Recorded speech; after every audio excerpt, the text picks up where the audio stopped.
Next, आज की class we will start with electrostatics. First unit आपका फिजिक्स का, ठीक है? कितने मार्क्स के? मैं बताइए। 9 approximately 9 मार्क्स का वेटेज रखिए, ठीक है? 8 to 9 मार्क्स के हैं ही है, मतलब लगभग आपके सिलेबस का 12% वेटेज है इसका। ओके, कितने दिन में कंप्लीट होएगी?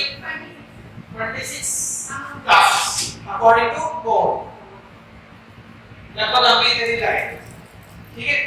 इतनी बड़ी यूनिट इलेक्ट्रोस्टैटिक्स, पहले इसी का मीनिंग समझ लेते हैं। इलेक्ट्रोस्टैटिक्स नाम क्यों रखा है, ध्यान दो इधर।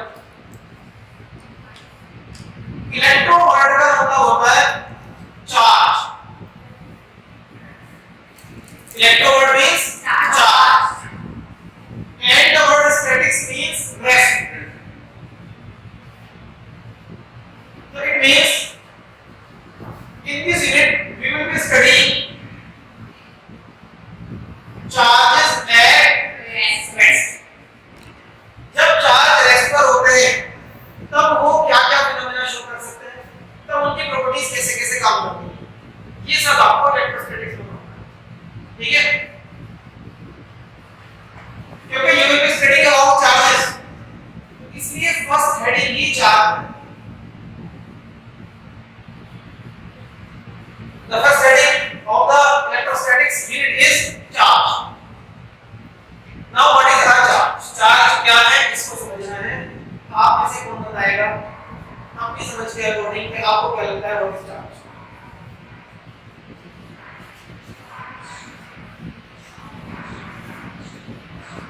देखो आगे आने वाली 5 मिनट्स मैंने आपको बताया था ना कल बुक 1 पूरी की पूरी चार्ज पर डिपेंड करती है, तो चार्ज को अच्छे से समझना है।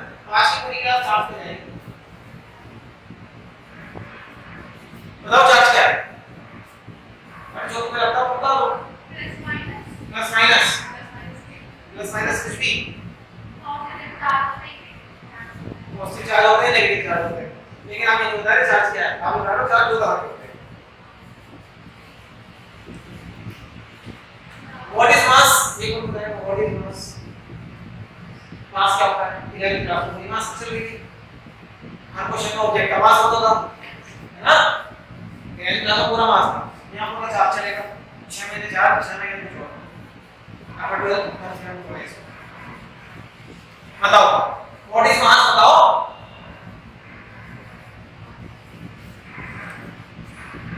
चलो ना बताओ, आपके पास टाइम है।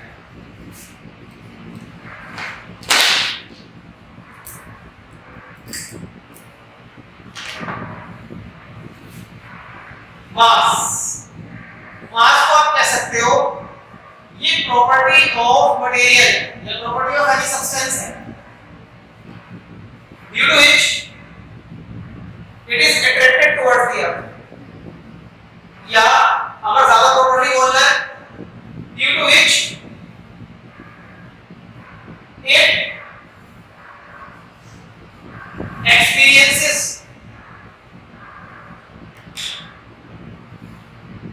gravitational force, due to which it experiences, जब अर्थ की तरफ अट्रैक्ट होगा तो ग्रेविटेशनल फोर्स तो होगा वो, ठीक है? अगर किसी के पास मास नहीं है तो क्या उस पर ग्रेविटेशनल फोर्स लगेगी? बोलो नहीं लगेगी। अच्छा इस ग्रेविटेशनल फोर्स का फॉर्मूला याद है आपको? अगर किसी ऑब्जेक्ट का मास m है उसके ऊपर ग्रेविटेशनल फोर्स कितनी लगती है? If it is near the surface of the earth कितनी फोर्स लगेगी वो? mg। सपोज ये सरफेस ऑफ अर्थ है तो कितनी फोर्स लगती है इस पे? mg। What is g? Gravitational field. What is g? Gravitational field होता है अर्थ के सेंटर की तरफ ही होता है हमेशा, तो ये अर्थ के सेंटर की तरफ एक ग्रेविटेशनल फील्ड है g। जिस ग्रेविटेशनल फील्ड पे अगर आप किसी ऑब्जेक्ट को रखो जिसपे मास होता है तो उस पे ग्रेविटेशनल फोर्स लगती है। मास एक ऐसी प्रॉपर्टी है किसी भी मटेरियल की कि अगर आप उस ऑब्जेक्ट को जिसके पास मास है ग्रेविटेशनल फील्ड में रखोगे तो उसमें ग्रेविटेशनल फोर्स लगेगी। बिल्कुल ऐसी ही डेफिनेशन चार्ज की होती है। कौन बोलेगा?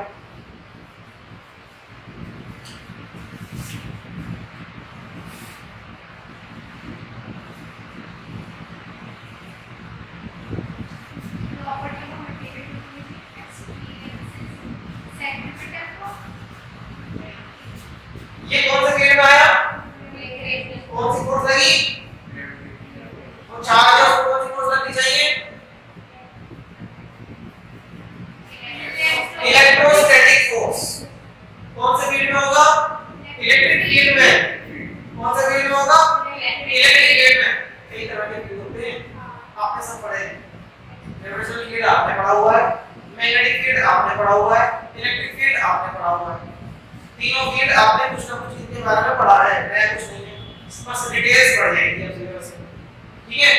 चार्ज क्या है? आप चार्ज को बोल सकते हो is the property of material of any substance of any object due to which it experiences electric force या इलेक्ट्रोस्टैटिक फोर्स। कब? When kept in electric field. Force कब लगेगी उसके ऊपर? जब इलेक्ट्रिक फील्ड में रखा जाएगा। ऐसा नहीं कि आप उस चार्ज को यहाँ इस क्लास में ला के रख दो और उसके ऊपर इलेक्ट्रिक फोर्स लग जाएगी, नहीं, इस क्लास के अंदर इलेक्ट्रिक फील्ड भी होना चाहिए तभी उसके ऊपर फोर्स लगेगी। जैसे कि अगर ये पार्टिकल मैं स्पेस में ले जाऊं तो क्या ग्रेविटेशनल फोर्स लगती है? क्योंकि वहां पर ग्रेविटेशनल फील्ड नहीं है। ग्रेविटेशनल फोर्स वहां लगती है जहां ग्रेविटेशनल फील्ड होता है। वैसे ही इलेक्ट्रोस्टैटिक फोर्स कहां लगती है? जहां इलेक्ट्रिक फील्ड होता है। इस चीज को याद रखना। ठीक है। तो जल्दी से लिख दो चार्ज के बारे में। Charge is property of any object that is in the material. Charge is property of any object. This is bracket, write down material. Then bracket, write down material. Due to which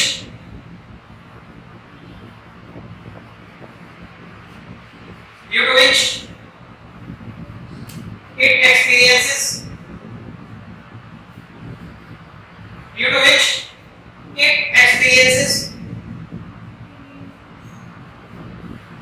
electrostatic force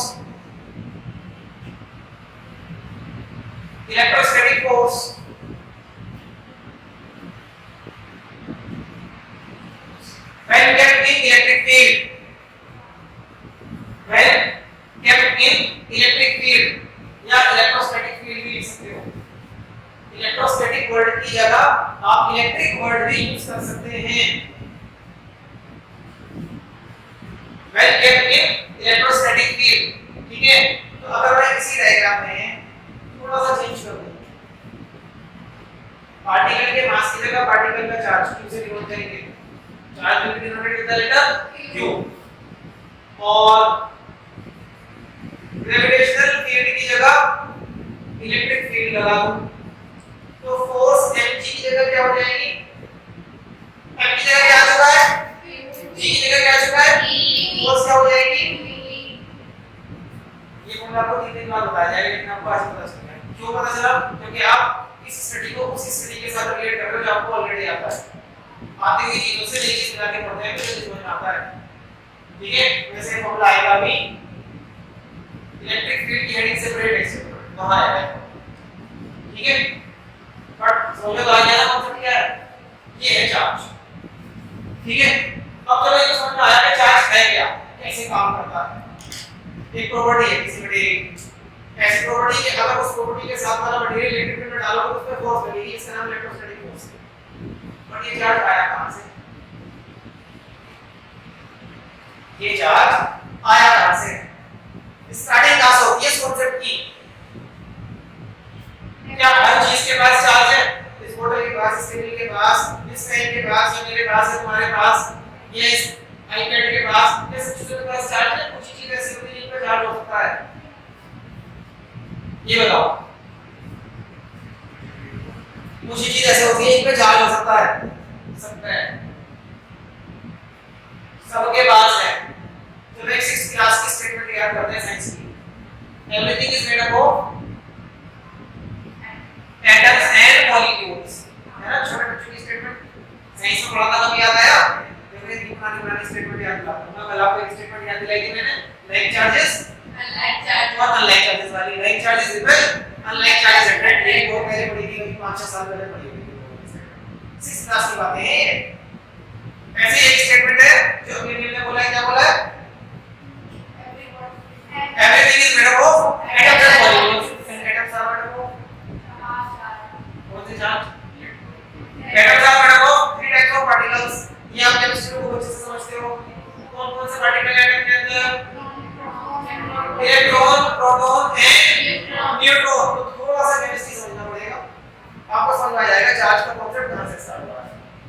सब चीजें atom से मिलकर बनी है और atom के अंदर electron होता है, प्रोटॉन होता है और न्यूट्रॉन होता है। अब बताओ न्यूट्रॉन के ऊपर चार्ज है क्या? इलेक्ट्रॉन के ऊपर है, प्रोटॉन के ऊपर है। यही वो पार्टिकल्स हैं जो चार्ज के फंडामेंटल पार्टिकल्स हैं। चार्ज का ऑब्जेक्ट यहां से स्टार्ट होता है। जब हर एटम के अंदर इलेक्ट्रॉन भी है और हर एटम के अंदर प्रोटॉन भी है तो एटम से सब चीजें बनी है। इन सब चीजों के अंदर चार्ज है। ठीक है, सबके अंदर चार्ज। ठीक, इसको समझ लेते हैं। एटम, एटम्स कंसिस्ट ऑफ, बोलिए, neutron and proton and electron. अब कितना आपको पता है कैसे चार्ज पार्टिकल्स कौन से हैं, है ना? न्यूट्रॉन तो न्यूट्रल है और ये दोनों क्या बोलते हैं? प्रोटॉन को कैसा चार्ज बोलते हैं? इसको बोलते हैं ये पॉजिटिव चार्ज है। इसको क्या बोलते हैं? इसको नेगेटिव बोलते हैं। एक्चुअल में these are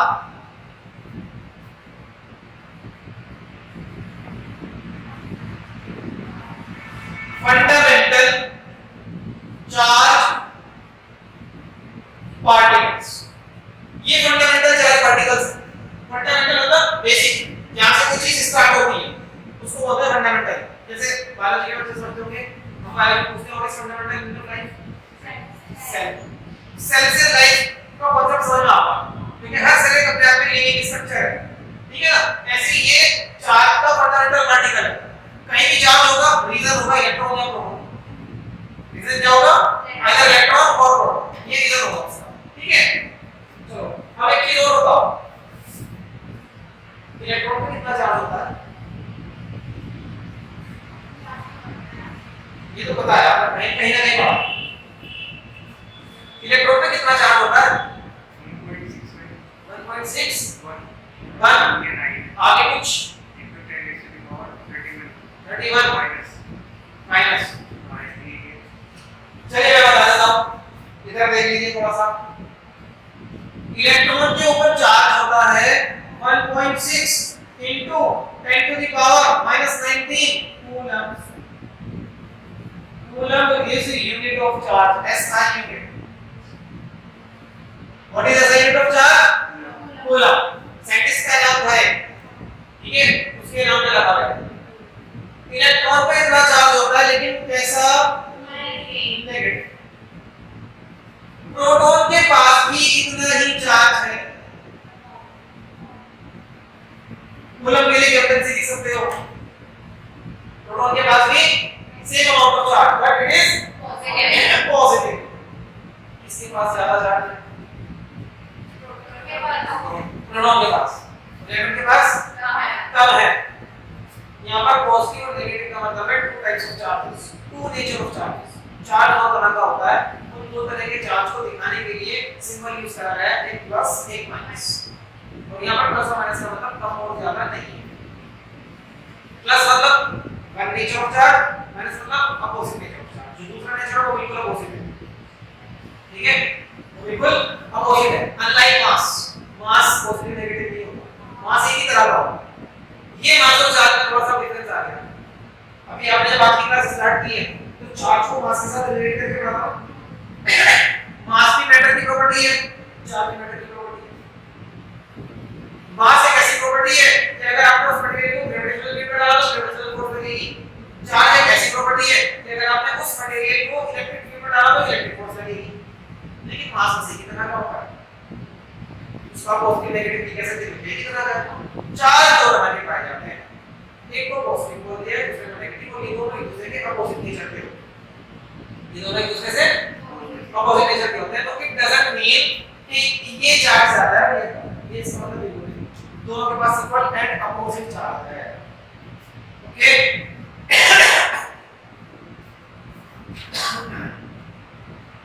तो इलेक्ट्रॉन एंड प्रोटॉन है equal and opposite charges। Electron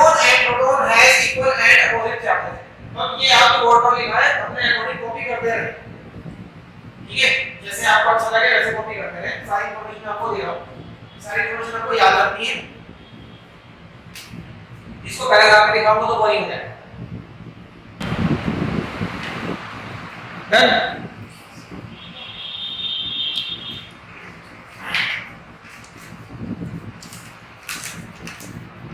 ये जो वैल्यू है 1.6 10 पावर 19 कूलम, इलेक्ट्रॉन का चार्ज और प्रोटॉन का भी तो नहीं, तो कांस्टेंट रहेगा ना। ऐसा तो नहीं है कि तुम्हारे अंदर जो एटम है उसके अंदर जो इलेक्ट्रॉन है उसको कुछ और चार्ज होगा, और तुम्हारे अंदर जो एटम है उसके अंदर जो इलेक्ट्रॉन है उसको कुछ और चार्ज होगा। सारे इलेक्ट्रॉन एक जैसे, सारे प्रोटॉन एक जैसे, तो सबके पास चार्ज भी एक ही रहेगा। ये वैल्यू कांस्टेंट वैल्यू, इस वैल्यू को इसलिए हम एक लेटर से डिनोट कर सकते हैं, and that letter is small e। e for electron नहीं है, e का मतलब है e is equals to 1.6 10 to the power minus 19 coulomb. It is a constant, बिल्कुल वैसे ही जैसे आप बोल रहे हो g equals to 9.8 मीटर पर second square, it is a constant value, ऐसे ही ये कांस्टेंट वैल्यू। ओके, तो प्रोटॉन के चार्ज को मैं लिख सकता हूं प्लस e और इलेक्ट्रॉन के चार्ज को माइनस e।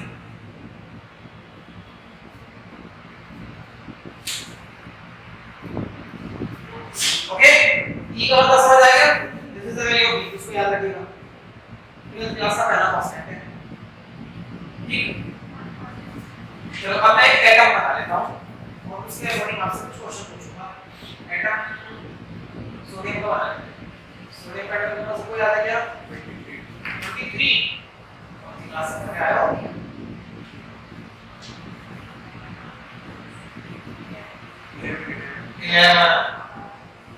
मास नंबर बता दिया तुमने, कितने प्रोटॉन होंगे इसके पास? Proton proton proton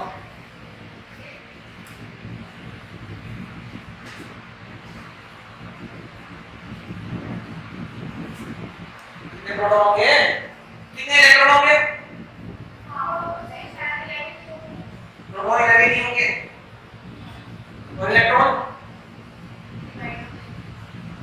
atomic number 11 है, कितने इलेक्ट्रॉन होंगे? 11 क्लास में केमिस्ट्री पढ़ी क्या?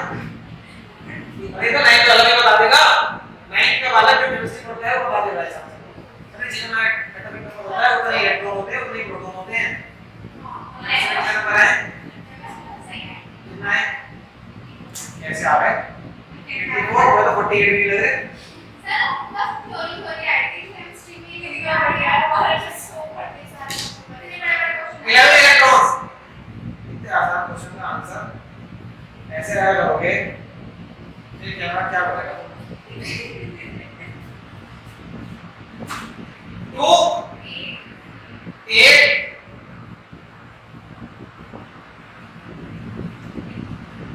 एंड 1 और प्रोटॉन भी कितने हैं? प्रोटॉन भी है, तो मैं अंदर क्या लिख दूं? 11 प्लस लिख दिया, क्योंकि प्रोटॉन प्लस होते हैं। ये सोडियम का एटम, ठीक है, इसमें कितना चार्ज है? What is the charge of this atom? What is the charge on this atom? बताओ। +1 कैसे?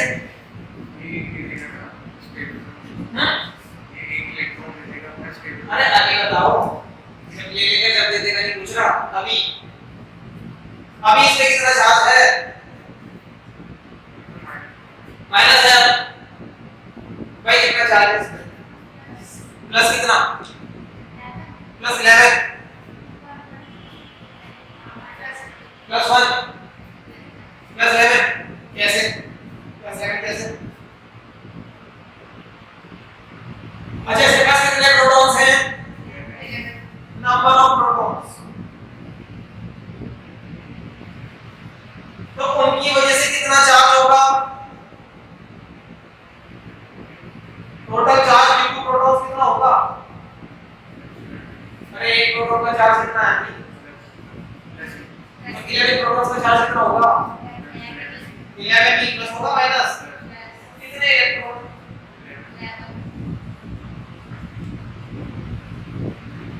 तो total charge due two electron कितना होगा, कितना होगा,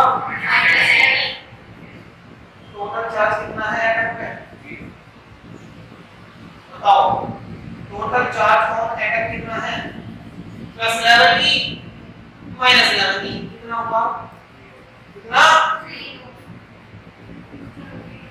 एटम तो न्यूट्रल ही होते हैं, समझिए आपने, एटम सारा होगा न्यूट्रल, उनपे जितने प्रोटॉन है उतने न्यूट्रॉन है, मतलब जितना पॉजिटिव चार्ज है उतना नेगेटिव चार्ज है, तो एटम कैसे होते हैं, एटम हमेशा न्यूट्रल होते हैं, चार्ज तो आयंस पे होता है, चार्ज तो आयंस पे होता है, एटम तो हमेशा न्यूट्रल होते हैं, ठीक है, ये चीज समझ में, ठीक, अब अगला चाहो देखो ये एग्जांपल सोडियम एटम, और ये क्वेश्चन पूछा है आपसे सोडियम एटम का, ये क्वेश्चन पूछा है, ये एक क्वेश्चन आपका कॉन्सेप्ट बनाना है, इसमें चल जाएगा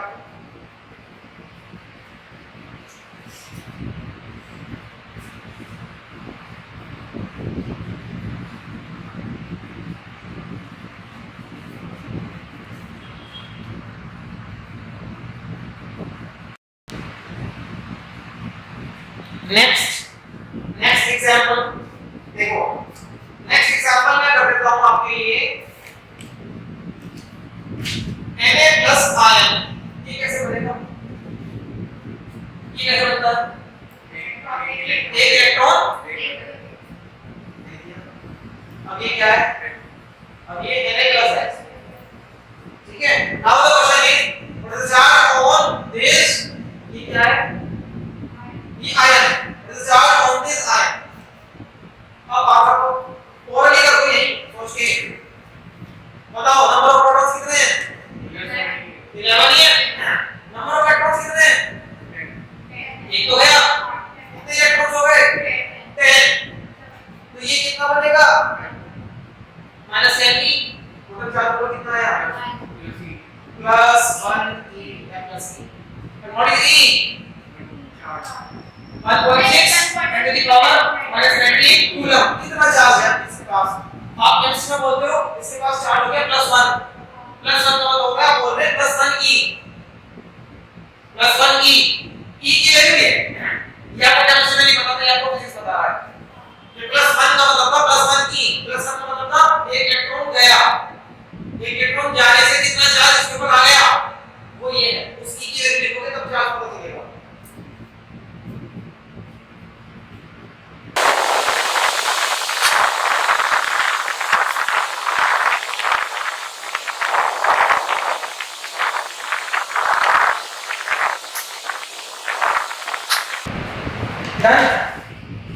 ठीक है, देखो यहां से आप एक चीज कंक्लूड कर सकते हो, जब इलेक्ट्रॉन जाता है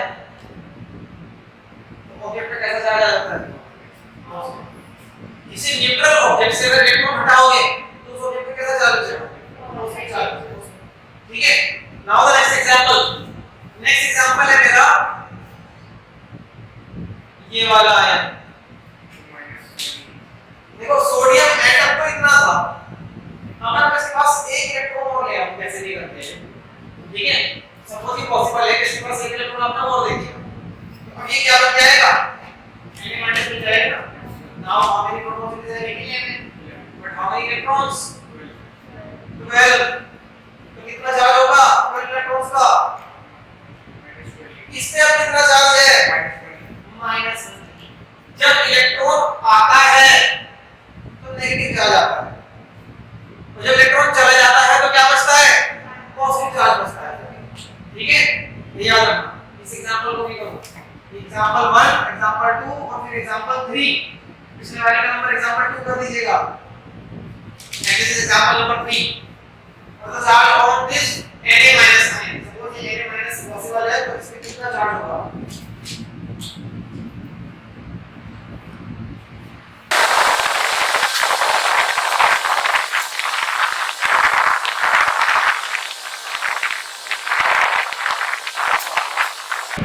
that is that example, now the next heading,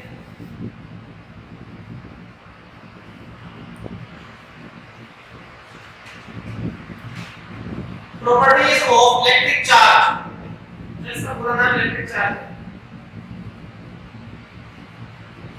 आप सिंपली प्रॉपर्टीज ऑफ चार्ज नहीं कह सकते हैं।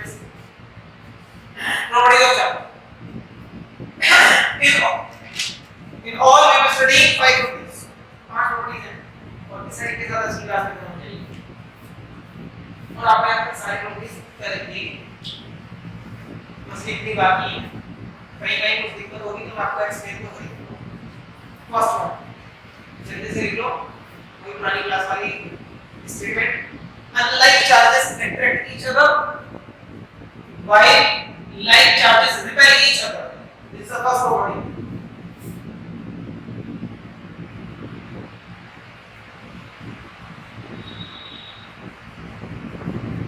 Unlike charges attract each other and like charges repel each other.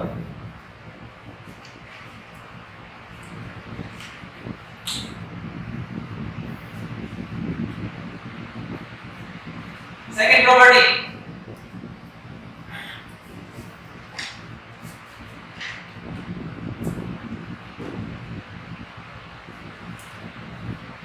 electric charge is additive in nature. मतलब क्या ये हुआ कि अगर आपको कहीं पर टोटल चार्ज निकालना है तो जितने भी चार्ज पार्टिकल्स हैं सबको ऐड कर दो विद देयर साइन। लेकिन यहां पर ये क्यों कर रहे हो आप देखो, आपने टोटल चार्ज निकालना था तो आप क्या कर रहे हो, इनको इनके साइन के साथ ऐड कर रहे हो। ध्यान से देखो तब जाकर टोटल चार्ज आता है। ठीक है, तो electric charge is additive in nature.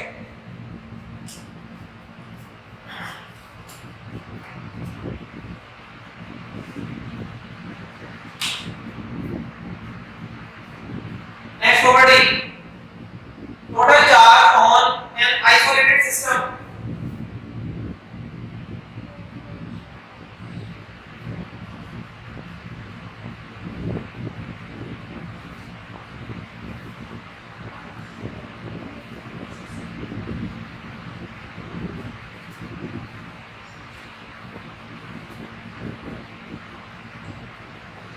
always remains constant या conserved।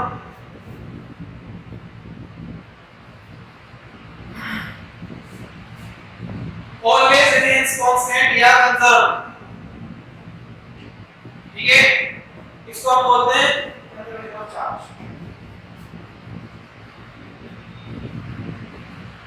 this is called as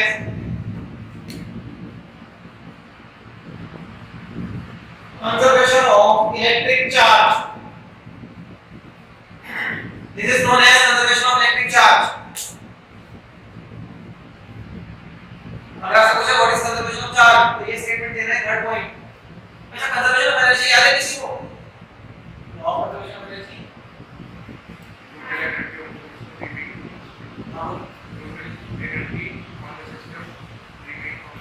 law of conservation of energy ये वाला बोलना है। Energy can neither be created nor be destroyed but it can only be transferred from one form to the another। ऐसा statement charge के लिए भी बोला जाता है। Charge can neither be created nor be destroyed। आप ना तो चार्ज को क्रिएट कर सकते हो ना डिस्ट्रॉय कर सकते हो, but it can only be transferred from one substance to the other या from one object to the other। जैसे यहाँ हो रहा है, ठीक है, चार्ज या तो आप ऐसे निकाल के ले जा सकते हो या इसके पास ला सकते हो कहीं और से उठा के, तो चार्ज का ट्रांसफर पॉसिबल है। चार्ज को आप डिस्ट्रॉय नहीं कर सकते, चार्ज को आप क्रिएट नहीं कर सकते। ठीक है, तो इट मींस इसका मतलब एक और भी हो गया। यूनिवर्स कैसा सिस्टम है? आइसोलेटेड है। आइसोलेटेड का मतलब क्या होता है? जिसको किसी और से कुछ लेना देना हो, दैट इज आइसोलेटेड। अकेला उसे बोलते हैं आइसोलेटेड। ठीक है, अगर मैं कहता हूं ये क्लास एक आइसोलेटेड सिस्टम है, इसका मतलब ये हो जाएगा अब इस क्लास में ना तो बाहर से कुछ आएगा ना अंदर से बाहर कुछ आएगा। ये होता है आइसोलेटेड। तो यूनिवर्स भी तो आइसोलेटेड हुआ ना, क्योंकि यूनिवर्स के बाहर में कुछ होगा ही नहीं, तो यूनिवर्स में आपने क्या है आइसोलेटेड सिस्टम। तो इट मींस जो पहला दिन था यूनिवर्स का, उस दिन यूनिवर्स को जितना चार्ज मिला था आज भी उतना नहीं होगा। तो total charge of universe is इस पॉइंट का मतलब ये आप चार्ज नीचे लिख लो इस पॉइंट को। It means total charge of universe is constant.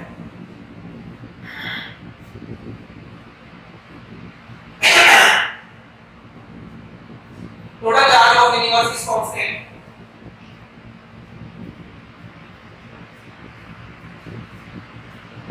Total charge of universe is constant. ठीक है? Next property बहुत important है, थोड़ी सी अलग है, लेकिन समझ में आ जाएगा। Quantization. पहले स्टेटमेंट लिख देते हैं, फिर इसको समझना शुरू करें। क्वांटाइजेशन ऑफ चार्ज मैं बोल देता हूं और स्टेटमेंट लिख लो।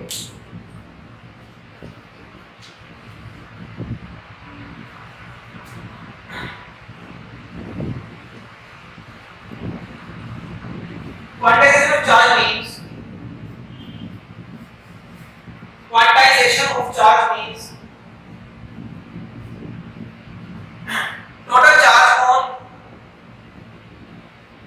total charge on any object. Total charge on any object is integral multiple. Is integral multiple of the smallest possible value of charge. Is integral multiple of the smallest possible value of charge. The smallest possible value of charge, and that is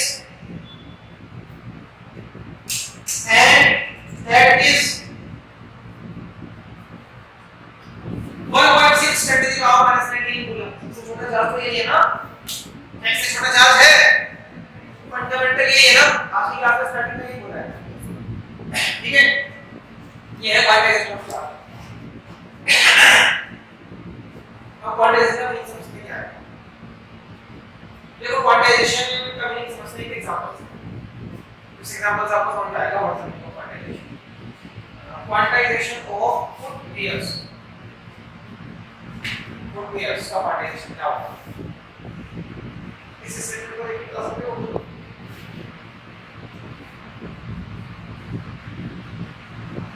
बाजार से कितने लेने जाओगे? कितने आएंगे? आप कितने ले सकते हो? कितने पैसे को ले लोगे? सारे पैसे कितने ले आओगे क्या? 3 ले आओगे? 3 और एक पेड़ का आता है, 2 आएंगे या फिर 4 या फिर 6 या फिर 8 मतलब shoes are available in multiple of 2। और सबसे कम क्वांटिटी कितनी अवेलेबल है शूज की? 2। मतलब shoes are available in multiple of 2। ये क्या है? Smallest quantity available. ठीक है, और मल्टीपल क्या होगा यहाँ? इंटीजर। ये क्या है? इंटीजर।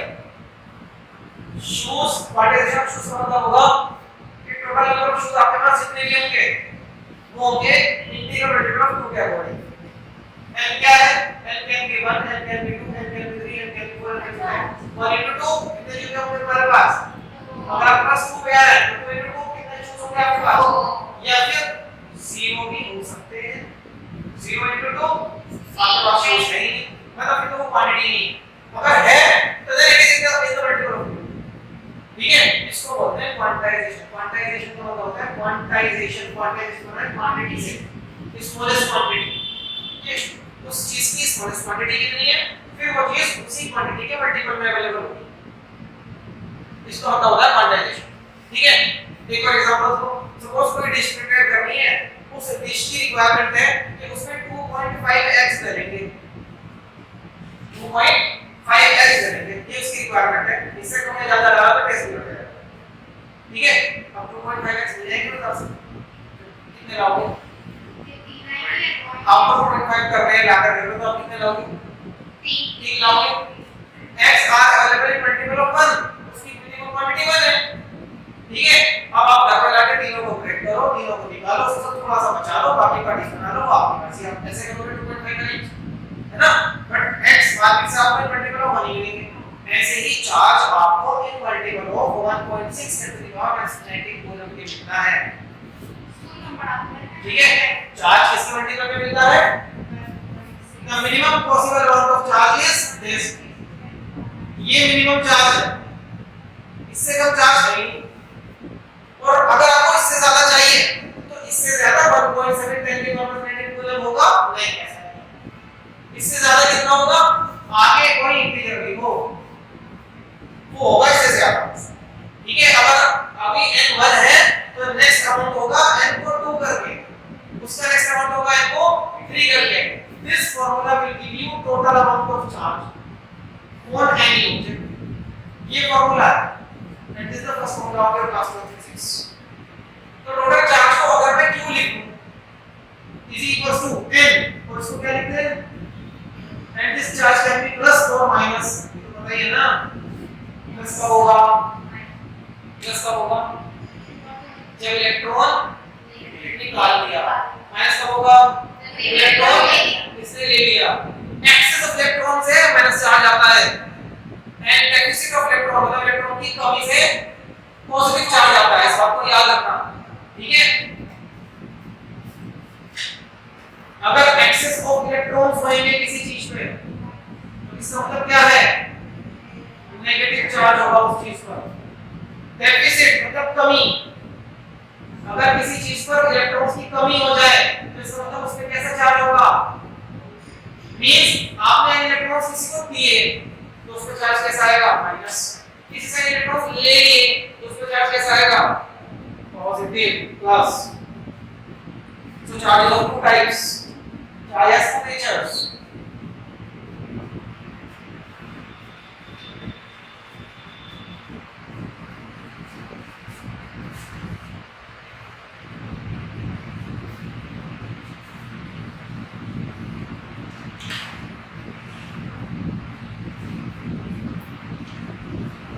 चलो इस फॉर्मूले के अकॉर्डिंग देखते हैं कि कितने कितना चार्ज पॉसिबल होता है। तो चार्ज की कौन सी वैल्यू पॉसिबल नहीं हो सकती, थोड़ा सा उसका भी आइडिया आपको लग जाएगा। Q is equals to n into E, तो E की वैल्यू कितनी है? ये तो आपको पता, n की वैल्यू ये है।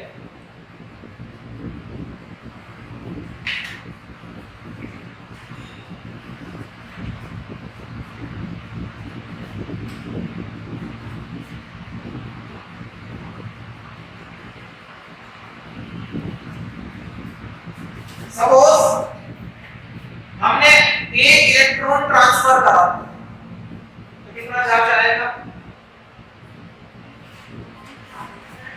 कितना है? 1 into 1.6 7.6। अगर मैंने 2 इलेक्ट्रॉन ट्रांसफर करवा दिए तो कितना चार्ज ट्रांसफर हुआ? 3.2 into 10⁻⁹ कूलम। अगर मैंने कहीं 3 इलेक्ट्रॉन ट्रांसफर करवा दिए तो कितना चार्ज ट्रांसफर होगा? 3 into 16, 48 ऐसे 16 का टेबल होता है, 1.6 का टेबल करो, 4.8 into 10⁻⁻19 कूलम। और अगर मैंने 4 इलेक्ट्रॉन्स ट्रांसफर करवा दिए 6.4 into 10⁻⁻19 कूलम चार्ज ट्रांसफर हो जाएगा, ठीक है। क्या कभी आप इन दोनों नंबर्स के बीच का कोई नंबर चार्ज का पॉसिबल करा सकते हो? नहीं करा सकते, क्योंकि या तो 2 इलेक्ट्रॉन ट्रांसफर होंगे या 3 होंगे, इलेक्ट्रॉन को तो तोड़ नहीं सकते। जैसे आप एल को नहीं तोड़ सकते, ठीक है। जैसे आप शूज को एक नहीं ला सकते, अगर कोई बेचारा नंगा इंसान भी होगा तो लाएगा 2 ही पहनेगा, ठीक है। जैसे आप स्टील का 2.5 की लाओगे 3 घर पे कुछ भी करो, ठीक है। बट इलेक्ट्रॉन के साथ तो ऐसा नहीं है कि घर पे कुछ भी करो, ठीक है। वो आपके घर पे भी 2 या 3 या 4 रहेंगे और मेरे घर पे भी 2 3 या 4 ही रहेंगे, ठीक है। तो क्योंकि इलेक्ट्रॉन ही पॉसिबल इस क्वांटिटी में होते हैं, total charge possible in numbers में होता है। क्या ये वाला चार्ज पॉसिबल होगा? इन दोनों के नंबर क्या है? This charge is not possible. तो चार्ज की कुछ ही वैल्यूज पॉसिबल होती हैं, ठीक है। एक्चुअली मैं इन दोनों के बीच में इनफाइनाइट नंबर लिख सकता हूं। मैं शुरू करूं 3.3 3.4 3.5 उसके बाद 3.51 3.52 3.5 इनफाइनाइट नंबर हो जाएंगे। तो कितनी सारी चार्ज की पॉसिबल वैल्यूज नहीं है, सिर्फ पॉसिबल वैल्यूज ये हैं जो 1.6 10 की पावर 17 को लोकेट टेबल में आती हैं, वो है सिर्फ पॉसिबल वैल्यूज, ठीक है। क्योंकि सिर्फ कुछ ही वैल्यूज पॉसिबल वैल्यूज हैं। इसी को बोलते हैं क्वांटाइजेशन ऑफ चार्ज और इसी को बोलते हैं discrete nature of charge. Discrete का मतलब होता है जो कंटीन्यूअस ना हो। कंटीन्यूअस का मतलब होता कि जो भी वैल्यू आप सोचो वो पॉसिबल है ना। लेकिन ये डिसकंटीन्यूअस है, ये या फिर ये या फिर ये या फिर ये, तो this is discrete nature of charge.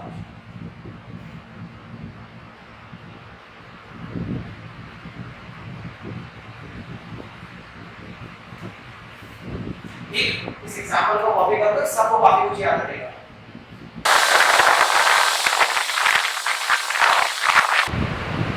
Quantization में कोई डाउट तो नहीं है ना? समझ में आया क्वांटाइजेशन क्या होता है? ये एक ऐसी प्रॉपर्टी है, थोड़ी अलग सी है सब में, है ना। और अब फिफ्थ प्रॉपर्टी है, वो तो आपको स्टेटमेंट लिखना है, उस स्टेटमेंट लिख के समझ में आ जाएगा कि स्टेटमेंट क्या बोलना चाह रहा है। Fifth property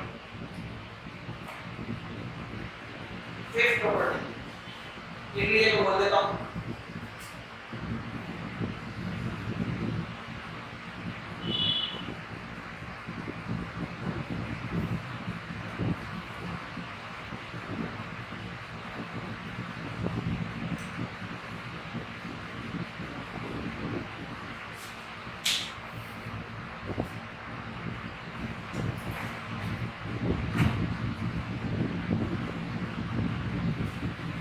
Charge of any object is independent of its velocity.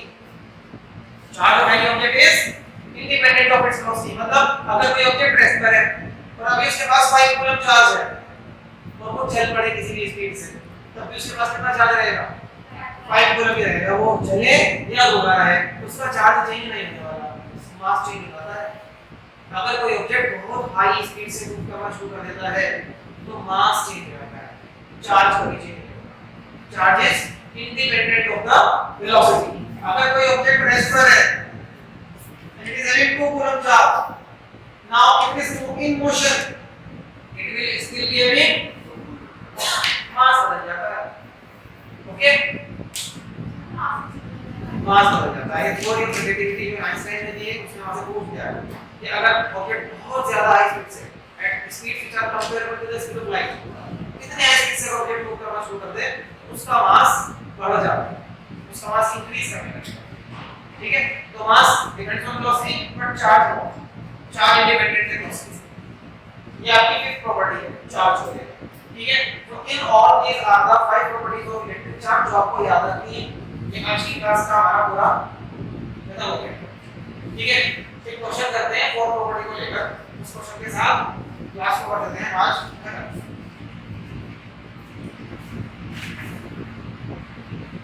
Question आपके लिए है, आप मुझे बस ये बता दो, अगर मुझे किसी भी ऑब्जेक्ट को 1 कूलम चार्ज देना है तो कितने इलेक्ट्रॉन ट्रांसफर कराने पड़ेंगे?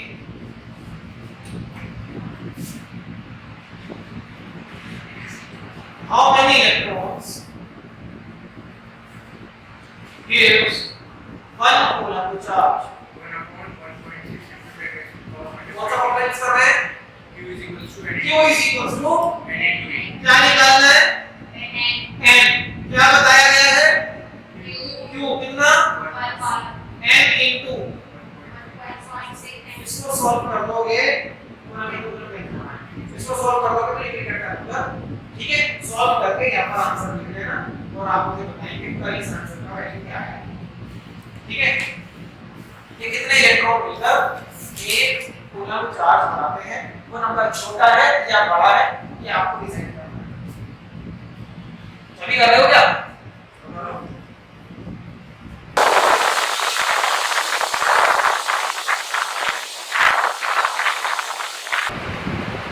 इससे नहीं हो रहा हो इस कैलकुलेशन को देखिए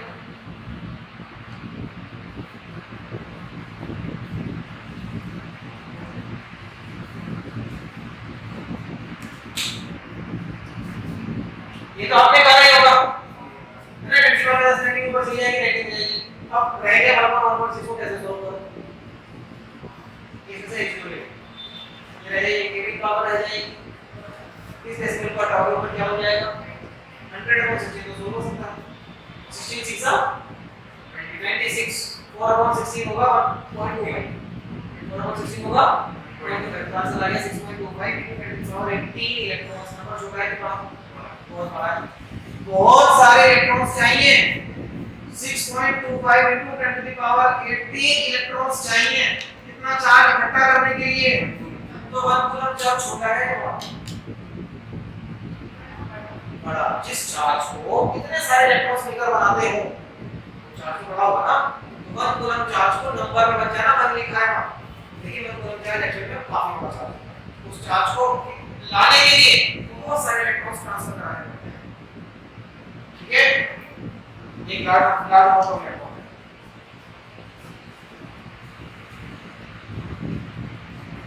अगर आपसे कोई ऐसा क्वेश्चन पूछ ले कि बताओ this value charge is possible और नॉट तो कैसे करोगे उस वैल्यू को इस फॉर्मूले में लगा देना सुनो ध्यान से स्टेप्स उस वैल्यू को इस फॉर्मूले में लगा दो अगर n इंटीजर आया तो पॉसिबल है क्वांटिटी क्या कह रहा है टोटल चार्जेस इंटीजर मल्टीपल अगर n इंटीजर आया तो पॉसिबल है और n इंटीजर नहीं आया तो इम्पॉसिबल है जब आप ये वाली वैल्यू डालोगे तो इंटीजर आएगा ही नहीं ठीक है ना तो अगर n इंटीजर आ रहा है then it means the charge is possible और अगर n इंटीजर नहीं आ रहा है डेसिमल में आंसर आ रहा है तो it means the charge is not possible इस तरह का क्वेश्चन भी आ जाता है ठीक है आज क्लास में डाउट है कोई डाउट नहीं है समझ आ गई सारी क्लास नेक्स्ट टॉपिक होगा आपका कूलम्स लॉ ऑफ इलेक्ट्रोस्टैटिक्स जो बिल्कुल वैसा है जैसा आपने क्लास 11 में ग्रेविटेशन में सीखा था न्यूटन्स लॉ ऑफ ग्रेविटेशन यार F = G m1 m2 upon r² बिल्कुल ऐसा ही फॉर्मूला कल लगेगा इलेक्ट्रोस्टैटिक्स ठीक है कल